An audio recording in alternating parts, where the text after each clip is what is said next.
Om Swastiastu. Perkenalkan, nama saya Made Bagus Manik Satria Mautama dari kelas 11 MIPA 2, nomor absen 16. Di sini saya akan mempresentasikan materi kimia yaitu tentang larutan penyangga. Larutan penyangga adalah larutan yang digunakan untuk menstabilkan pH saat ada penambahan asam, basa atau garam. Larutan ini dibentuk lewat reaksi antara asam lemah dan basa konjugasinya, serta asam lemah dan asam konjugasinya. Larutan penyangga ada dua jenis, yaitu larutan penyangga asam dan larutan penyangga basa. Nah, larutan penyangga ini juga bermanfaat bagi kehidupan, yaitu diantaranya yang pertama mempertahankan pH dalam darah. Kemudian yang kedua, larutan penyangga di dalam air ludah. Kemudian yang ketiga, menjaga keseimbangan pH pada tanaman. Kemudian yang keempat, makanan olahan dalam kemasan kaleng. Yang kelima, larutan penyangga pada obat-obatan. Kemudian yang keenam, larutan penyangga pada buah.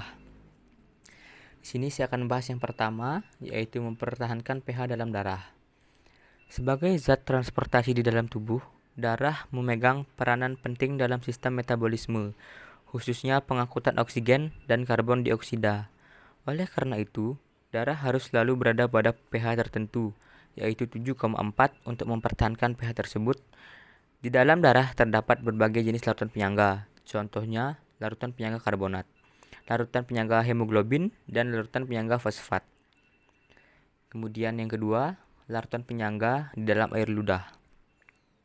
Makanan yang masuk ke dalam mulut tentu akan mempengaruhi sistem keasaman di dalamnya. Kadar pH di dalam mulut harus selalu konstan agar tidak merusak email gigi, yaitu pada kisaran 6,8. Jika mulut berada pada kondisi yang terlalu asam, maka email gigi akan terkikis sedikit demi sedikit. Akibatnya, kuman-kuman bisa dengan mudah masuk ke dalam gigi. Untuk mempertahankan pH tersebut, air ludah akan mengeluarkan larutan penyangga fosfat. Larutan penyangga ini bisa menetralkan asam atau sisa-sisa makanan. Kemudian yang ketiga, menjaga keseimbangan pH pada tanaman. Contohnya itu beberapa tahun terakhir ini, masyarakat mulai beralih menggunakan sistem hidroponik untuk menanam berbagai jenis tanaman. Saat menerapkan hidroponik, media tumbuh yang digunakan bukanlah tanah, tetapi air. Tanaman akan tumbuh dan berkembang dengan baik jika berada pada pH tertentu. Nah, untuk mempertahankan agar pH tanaman konstan dalam media air, dibutuhkan suatu larutan penyangga.